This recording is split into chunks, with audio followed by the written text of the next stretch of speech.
What's up, Hobby Maniacs? MBG back again for an exciting White Dwarf review. This is issue 61, and it has the Adeptus Mechanicus in it.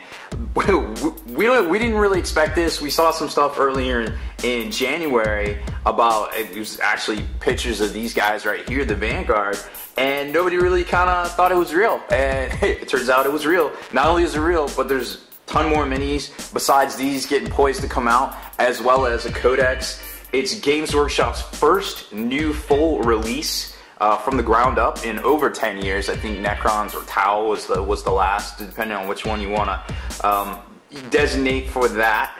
But this book, wow, man, this stuff is going to be so good.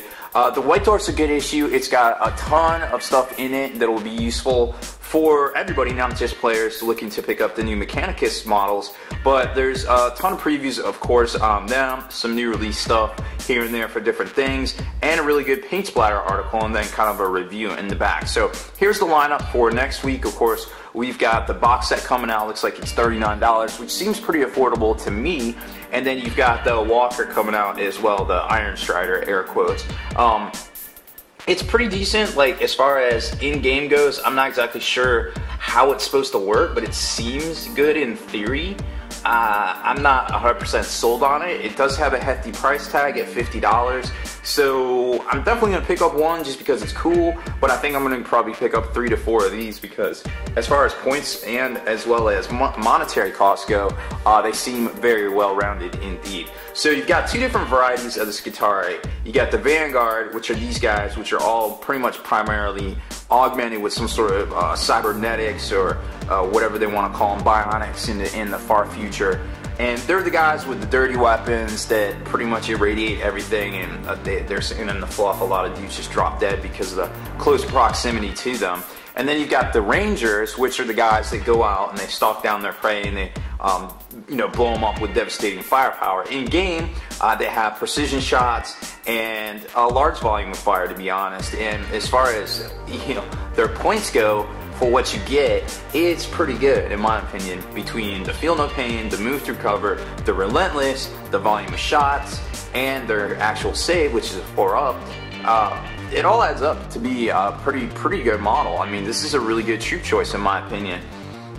Then we get to the Walkers. You got the Dragoon, which is more like kind of like a jouster. I got a kick out of the little pilot kind of being in the front, kind of stuck there, kind of hardwired into everything, just kind of slaving away, doing his thing. And then you've got the actual Iron Strider, which is the gun platform version of this that comes with a last cannon or a auto cannon, basically. So pretty cool stuff there. Then there's a specific transfer sheet, which looks really nice, to be honest. I'm sure it's a larger size. Then you've got the Iron Earth coming out, which looks to be pretty dope when you throw a little dry brush on it. So I'm sure we'll see a lot of that stuff coming out here soon, because that's an easy way to make your bases,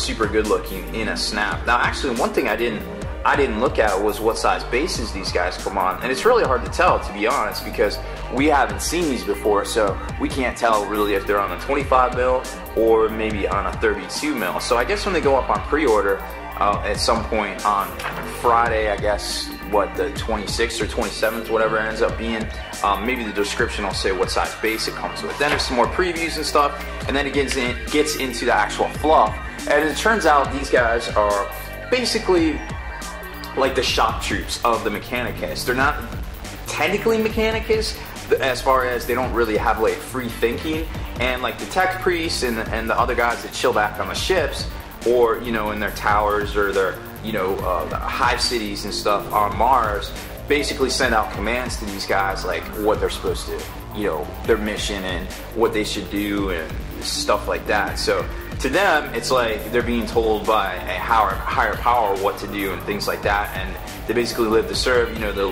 lobotomized, semi-human, semi-machine constructs that just kind of live to serve the Mechanicus. So it's really cool fluff in here. It's definitely, if you're a follower, if you like cool stuff and you're a follower of the Machine Cult and the Mechanicus, this issue is definitely for you regardless. But just the fact that it's got some really cool, interesting background, and I'm sure we're going to see that expanded on in the new Codex book whenever that may come out, is really, it's a treat for old players and new. The paint splatter article is really good. It's got some kind of alternate schemes that you might not have, you know, like the silver metal here, or this kind of like bone color, they call it cream armor. Some stuff you might not have seen in the past that's pretty dope. I mean, some of the stuff's pretty standard, to be honest, but it's a nice 4-page, you know, tutorial that we haven't seen in a while, so that's always good when we get sweet content like this. And then it's just more, you get into the actual rules themselves, which we saw these spoiled. Basically, everybody had them all at once on Monday, it seemed like.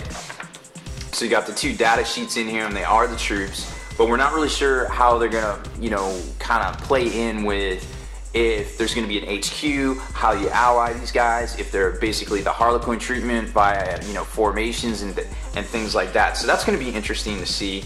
And then you get into the fast attack choices, which are the Dragoons, and then you get the heavy support, which is the Iron Strider. So kind of cool stuff, but not exactly sure. There's still a lot of questions, like for instance, what is this Doctrina Imperatives? Is this like, you know, instinctive behavior for the Mechanicus, because there's some stuff that gives you a +1 bonus to passing or leadership? So it's kind of going to be interesting, like if you're called to make a morale check or maybe something like that, that you might have to do this quote-unquote check. And that may be the deal breaker for me as far as, you know, competitive play goes. Obviously these models are dope, and I want to immediately buy them all and put them together and paint them.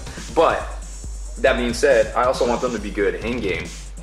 Now I was reading something too about the walkers here, that you can basically switch the legs. So you can take this leg, and this leg is actually this leg here, and that leg is basically that leg. So I guess they have some sort of end cap kind of plate that locks into here depending on what side you attach it to the hip joint. So it doesn't seem like they're super multi-part as far as being able to kind of pose where they go, but because these nearly look identical. I mean, they're very, very identical to my eye here. So I'm thinking they're one piece, but then they can either go on the left or right, and then your positioning and your posing of the top is what's gonna make these things look different depending on how many you field. And then it gets into a whole lot more about the Scutari themselves, some designer notes and different things, and then how to use the Martian Iron Earth, which I thought was really nice. And you know, that's pretty much it. As far as the teaser goes, it says basically more Mechanicus is coming, like what hides in the dunes. There might be some demon stuff as well. Maybe it's just a showcase, maybe it's actual rules. We don't exactly know. But it's definitely cool to see that there is so much, you know, neat stuff on the horizon for, you know, the Mechanicus, for 40K in general. Because I mean, to be honest, like, we haven't seen a lot of new stuff. We've seen a lot of splash releases, you know, with the Khorne Demonkin Codex, and just kind of stuff here and there. And it seems like Games Workshop's getting back up confidence. You know, we're really starting to gear up for a really exciting, you know, release window leading into the summer. Now we're hearing about some summer campaigns and things like that, and some double boxed campaign sets coming out in the summer. So it's really leading up to an exciting time, you know, as far as I feel. And you know, with this army coming out, I feel like it's going to become more and more important for some events, some competitive events, to maybe allow more sources than they're doing already. I mean, it seems like everybody's really hung up on this 2-source max, or you know, no detachments, or no this or no that. But you know, let's keep in mind, certain armies, in my opinion, excel in whatever format they're in. Demons, for instance, will excel in these vacuum formats, and as a matter of fact, demons have won some of the major tournaments, including Adepticon, where they were basically forced into a vacuum. You know, the event was a vacuum where you can only play with this, and you can only play with that, and you can only play with this. So, you know, armies like Demons and armies like Eldar, which are just very well-rounded in general, are always going to seem to rise to the top of these events. But now you've got another army coming in. You got the Mechanicus. So it's like, well, now, you know, now I feel like if players are going to be buying this stuff and going out of their way to convert and make all these new armies, we should be able to play with them, in my opinion. So I think it's definitely going to put a little bit of pressure on tournament organizers towards the later part of the year. You know, the ATC, then I guess you have Nova. I think there might be, Reese is doing something with the Bay Area Open. We got War Games Con. I think Bay Area Open changed to a different date, maybe in the summer or something. I'm not exactly sure on that one, but I'm sure it's coming up. I don't think it's happened already. So you got basically 4 to 5 major tournaments coming up in, you know, the next part of the year that you know, are going to have a lot of options to choose from. So it's going to be very interesting to see how that is handled and what rises to the top. So that's, you know, just keep that in mind. So don't be discouraged from picking up a new army, because I really think that these guys are good, and it's just not at face value right now.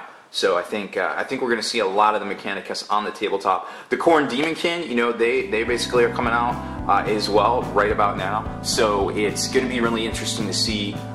There's a lot of mechanics in there that are a little bit different, like demons working differently. So there's a lot of stuff going on. You gotta be up to date. Don't be afraid to ask your opponents and, you know, players when you step up to the table. Try to be as transparent as possible with what's going on with your army, because let's face it, there is, you know, this is basically, playing 40K is basically a college class right now, in my opinion. Like, there's so much to take in and to know that as long as you're transparent with what your army is and what it does, what it's comprised of, and where you get it from, that, you know, there really shouldn't be any feel badsies for your opponent, because if he understands what's going on, but springing something on them like in the middle of the game, like, well, no, you couldn't have that, or no, they don't have that special ability because they're out of that book, is really lame in my opinion. So guys, I think we need to kind of take it upon ourselves to help each other out, because nobody seems to know what all this stuff is and where it comes from.